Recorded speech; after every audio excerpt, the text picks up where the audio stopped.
ہر قسم کے روحانی جسمانی مسائل اور وظائف کے لیے پیر اقبال قریشی چینل کو سبسکرائب کریں۔ جو سورہ مائدہ عربی زبان میں دسترخوان کو کہتے ہیں، قوم موسیٰ پر اللہ رب العزت نے من و سلوہ کو نازل کیا تو اس وقت جو ہے عیسائیوں کو پتہ چلا کہ ان پہ من و سلوہ اترا ہے، تو انہوں نے اللہ سے درخواست کی، یا اللہ اللہم انزل علینا مائدۃ من السماء، اے اللہ ہمارے لیے بھی آسمان سے مائدہ اتار، یعنی دسترخوان پہ ہر چیز لگی ہوئی ہو۔ تو اللہ تبارک و تعالیٰ نے ان کو ایسی نعمت عطا فرمائی اور اس کو عید کا دن کہا گیا ان کے نزدیک۔ تو اللہ رب العزت نے اس سورہ کے اندر پورا نصارہ اور یہودیوں کا ذکر کیا ہے۔ سورہ مائدہ، اگر کوئی انسان تنگ دستی کا شکار ہو اور اس کے گھر میں فقر و فاقہ ہو تو وہ سورہ مائدہ کو پڑھے تو اللہ تبارک و تعالیٰ تنگ دستی کو ختم کر دیتے ہیں۔ جس گھر میں سورہ مائدہ پڑھی جائے، چاہے مہینے میں ایک بار کیوں نہ پڑھی جائے، تو اس گھر سے کبھی اللہ رب العزت جو ہے تنگ دستی کو مسلط نہیں کریں گے۔ تو سورہ مائدہ کے آغاز میں اللہ نے وعدہ پورا کرنے کی تلقین فرمائی، اوفو بالعقود، اے ایمان والو وعدے کو پورا کرو۔ جو وعدہ پورا نہیں کرتا لا ایمان لمن لا عہد لہ، جو وعدہ پورا نہیں کرتا وہ مومن نہیں ہے۔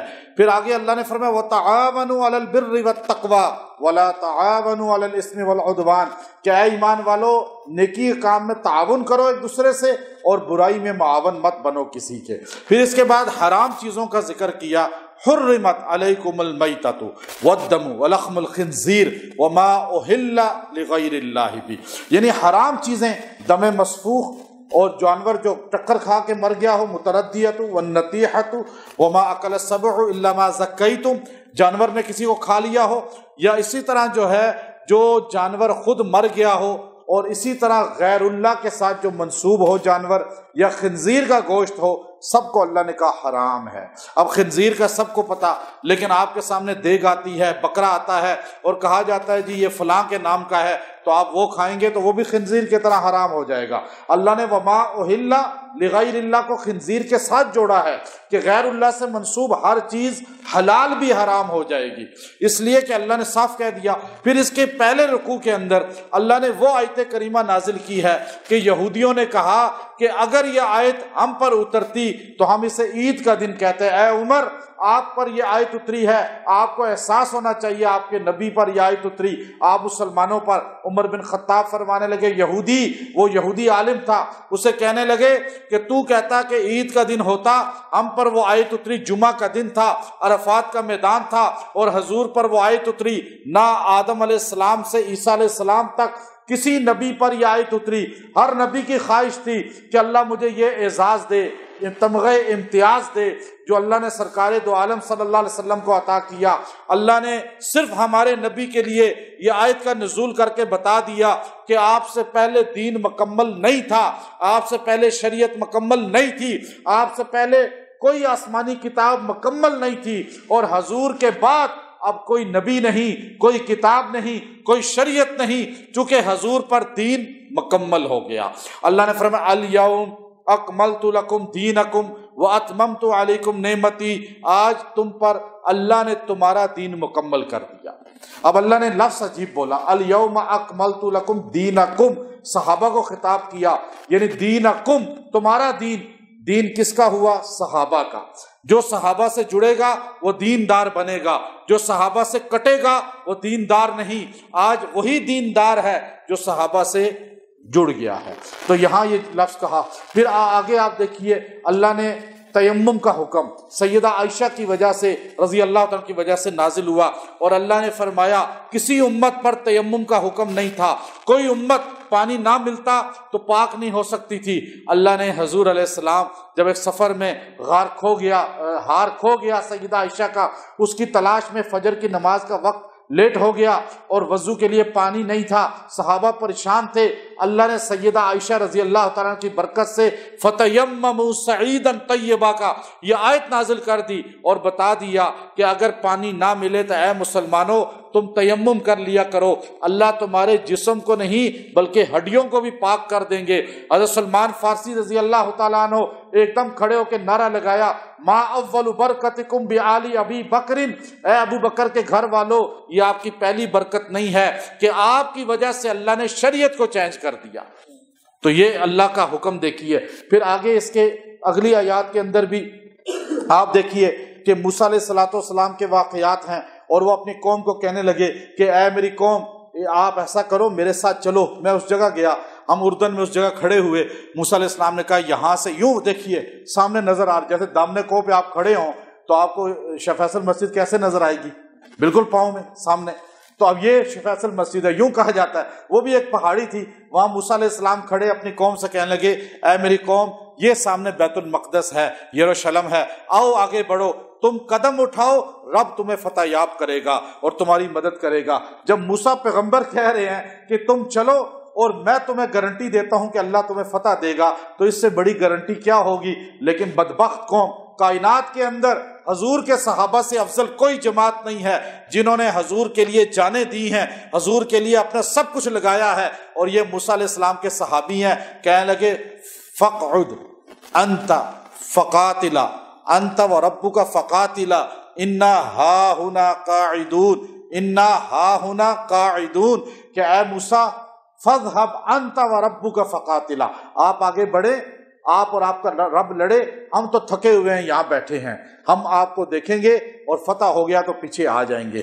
یہ موسیٰ علیہ السلام کو دشمن کے آگے دھکیل رہے ہیں، اور وہاں حضور کے سامنے آ کے ایک ایک صحابی اپنی جان دے رہا ہے۔ تو ایسے کہاں، اور وہ صحابہ تو وہ رسول اللہ کے غلام تھے، لیکن آج بھی اس صدی کے اندر بھی 1400 سال بعد عام سا مسلمان بھی حضور کے نام کے لیے جان دیتا ہے، لیکن وہ موسیٰ علیہ السلام کے سامنے ایسے بدبخت تھے کہ کہتے ہیں فَاذْهَبْ أَنْتَ وَرَبُّكَ فَقَاتِلَا إِنَّا هَاهُنَا قَاعِدُونَ۔ پھر اس کے بعد اللہ رب العزت نے جو ہے چور کے متعلق پہلے فرمایا کہ چور کے ساتھ کیا سلوک کیا جائے، وَالسَّارِقُ وَالسَّارِقَةُ فَاقْطَعُوا أَيْدِيَهُمَا، ہاتھ کاٹا جائے، چور کی سزا۔ جب یہ حدود کی نافذ ہوگی چوریاں ختم ہو جائیں گی۔ اور پھر وہ وَاتْلُ عَلَيْهِمْ جو ہے اللہ نے فرمایا کہ بنی آدم میں آدم علیہ السلام کے ایک بیٹے نے دوسرے کو قتل کیا، اب وہ اس کو قتل کرنے کے بعد اسے سمجھ نہیں لگی کہ اب اس کو کیسے چھپائے، چونکہ اس سے پہلے کوئی مرا نہیں تھا، کوئی فوت نہیں ہوا تھا، تو اب اس نے جو ہے اس کی لاش کو یوں پھینکا، تو اب وہ پریشان بیٹھا ہوا تھا۔ اللہ نے 2 کوے بھیجے، ایک مردہ کوے کو ایک کوے نے زمین کھود کے دفن کیا۔ یہ فرشتے تھے جو علم سکھانے کے لیے آئے تھے کہ تدفین ایسے ہوتی ہے، تو وہ اس وقت کہیں یا ویلتا مثل ھذا الغراب، کہنے لگے میں اس سے بھی گیا گزرا ہوں، کہ میں تو کوے سے بھی گیا گزرا ہوں کہ مجھے اس کا نہیں، اس کو پتہ ہے اور مجھے نہیں پتہ کیسے دفن کیا جاتا ہے۔ تو اب اللہ نے اس جو ہے ڈیڈ باڈی کے لیے زمین کو حکم دیا کہ اس کے خون کو تم نے نہیں پینا۔ اب اس سے لے کر آج تک زمین خون نہیں پیتی۔ آپ پانی جتنا آئے بارش کا بہہ جاتا ہے، جذب ہو جاتا ہے، لیکن خون ایک بکرا بھی ذبح کیا جائے، آپ ایک قطرہ بھی خون کا زمین پہ گرائیں، وہ جذب نہیں ہوگا۔ اللہ نے اس دن آرڈر کیا تھا کہ تو نے خون نہیں پینا اس کا، تاکہ آدم علیہ السلام کو پتہ چل جائے۔ زمین نے اس دن سے آج تک خون کو حرام کر دیا۔ اب آپ دفن کرتے ہیں خون کو، لیکن وہ پیتی نہیں ہے۔ اسی طرح اس میں اللہ رب العزت نے کرتے کرتے آخر میں جو ہے، آخر میں اس میں اللہ رب العزت نے ایک تو تثلیث کا عقیدہ بتایا، کہ پھر فرمایا کہ یہودی کہتے ہیں عیسیٰ علیہ السلام کی ماں پاک دامن نہیں، وہ امہ صدیقہ۔ ایک یہودی ایک پادری آیا حضرت مولانا قاسم نانوتوی رحمۃ اللہ علیہ کے پاس، کہنے لگا عجیب آپ کا قرآن ہے، ہمارے نبی کی ماں کی طہارت پاکی کی گواہی دیتا ہے، اور آپ کے نبی کی ماں کی طہارت پاکی کی گواہی نہیں دیتا۔ حالانکہ آپ کی نبی کی ماں آمنہ کا ذکر ہونا چاہیے تھا علیہ السلام کا، کہ وہ پاک دامن ہیں۔ قرآن کہتا ہے مریم پاک دامن ہے۔ تو مولانا قاسم نانوتوی رحمۃ اللہ علیہ نے فرمایا کہ اے پادری، تیرے نبی کی ماں مریم علیہ السلام پہ یہودیوں نے تہمت لگائی، قرآن نے اس کی پاک دامنی کی گواہی دی، ہمارے نبی کی ماں پر تو کسی نے آج تک تہمت لگائی ہی نہیں ہے۔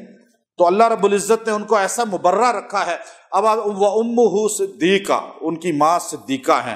پھر آگے اللہ رب العزت نے قسم کے بارے میں کہا، قسم اگر ٹوٹ جائے تو کفارے کے طور پہ 3 دن روزہ رکھیں یا 10 مسکینوں کو کھانا کھلائیں۔ پھر شراب کی حرمت کا ذکر کیا، شراب حرام ہے، اور شراب، جوا، پانسا، جتنے بھی قرآن اندازیاں ہیں، پرائز بانڈ ہیں، یہ جوا، یہ سب چیزیں حرام ہیں۔ اور پھر اللہ رب العزت نے جو ہے حضرت عیسیٰ علیہ السلام نے اور ان کی قوم کے ذکر کو کثرت کے ساتھ کرتے ہوئے فرمایا۔ انہوں نے من و سلوہ کے لیے اللہ سے مائدہ کی درخواست کی، اللہ نے مائدہ کی درخواست پوری کی۔ آخر میں سورہ کے جو لفظ ہے وہ بڑا حیرت انگیز ہے۔ عیسیٰ علیہ السلام جیسا جلیل القدر پیغمبر اللہ کے حضور یوں کھڑا ہوگا، اللہ تعالیٰ کو کہیں گے اَأَنْتَ قُلْتَ لِلنَّاسِ اتَّخِذُونِي وَأُمِّيَ إِلَٰهَيْنِ مِن دُونِ اللَّهِ، آخری آیت، آخری رکوع سورہ مائدہ کا، کہ اے عیسیٰ کیا آپ نے کہا تھا مجھے اور میری ماں کو حاجت روا بنا لو؟ آج کس طرح انسان ہر ایک کو حاجت روا، ہر کوئی مشکل کشا، ہر ایک کا نعرہ لگاتا ہے۔ وہاں عیسیٰ علیہ السلام جیسا پیغمبر جو ماں کی گود میں بولا، وہ جب اللہ کے حضور کھڑے ہوں گے، اللہ کہے گے کیا آپ نے کہا تھا؟ اللہ کو پتہ ہے عیسیٰ نے نہیں کہا۔ عیسیٰ علیہ السلام کہہ سکتے ہیں کہ مجھے حاجت روا کہو، مجھے مشکل کشا کہو، مجھے خدا کہو، میں ابن اللہ ہوں، نہیں کہہ سکتے۔ اللہ بتا رہا ہے کہ جب عیسیٰ بن مریم اتنا اللہ سے ڈرتے ہیں تو تم جن کو حاجت روا کہتے ہو ان کی کیا حیثیت ہے؟ تو عیسیٰ علیہ السلام کو جو اللہ کہے گا اَأَنْتَ قُلْتَ لِلنَّاسِ اتَّخِذُونِي، کیا آپ نے کہا تھا الٰہَیْنِ مِن دُونِ اللَّہ، مجھے اور میری ماں کو اللہ کا ساتھ شریک بنا لو الہ، تو ایک دم عیسیٰ علیہ السلام حدیث میں آتا ہے دھڑام سے زمین پہ بے ہوش ہو کے گر جائیں گے، اور ہوش میں آئیں گے کافی دیر کے بعد کہیں قال سبحانک ما یکون لی ان اقول ما لیس لی بحق، کہ اے اللہ تو سوچ سمجھ اس چیز کو کہ میں کیسے یہ جملہ کہہ سکتا ہوں جو تیری ذات کی شان کے لائق نہیں ہے۔ تو آپ سوچئے اللہ کے ساتھ کوئی حاجت روا نہیں ہے۔ اللہ عمل کی توفیق عطا فرمائے۔